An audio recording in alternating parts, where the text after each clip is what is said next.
Hi and welcome, here is the next Unity inventory tutorial in which I show you how to attach a weapon with matching position and rotation to the hand of our low poly character. Okay, let's first identify the hand bone of the player and I will add a gizmo to it so that I can see it better in the editor.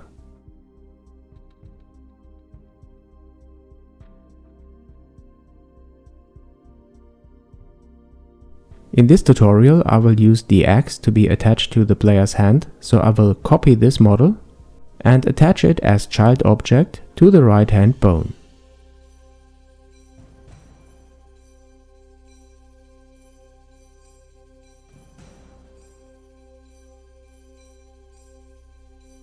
Then I set the position of the axe to 0 and here we can see it, and now I adjust the rotation.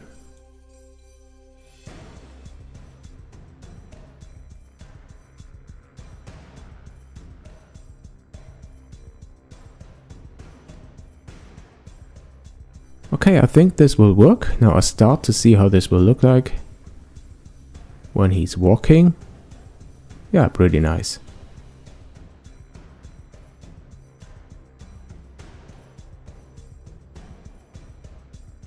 So we have the correct position and rotation of the axe, and now just note these values down, okay? Because we will need these values in the script to assign them dynamically when the player is picking up the item.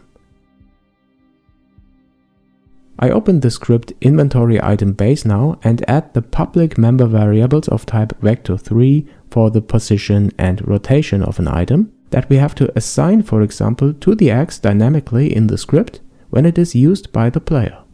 I call this here pickup position and pickup rotation. Okay, and back in the editor I removed the axe model. We just needed it to find the correct values for position and rotation, and then I select my real axe model, the item that can be picked up, and then I add the values that are noted down to the pickup position and rotation.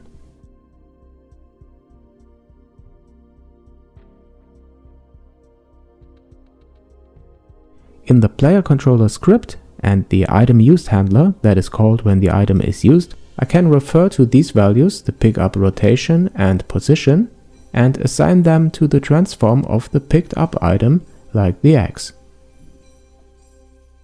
I have to cast the item object to the inventory item base class that holds the pickup variables.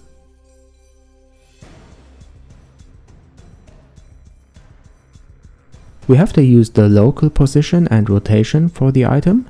And for the rotation we can't use the quaternion because we stored the angles, so we have to use the local Euler angles instead of local rotation. And now we can give it a try, start the game and collect the axe item, use it, and look at this, how nicely it fits to the player's hand. Okay guys, in the next part we will see how to drop the item again and how to display which item is currently used by the player. If you liked the video and my channel, please don't forget to subscribe to be notified when the next part is online. Thanks for watching and come back soon to JNM.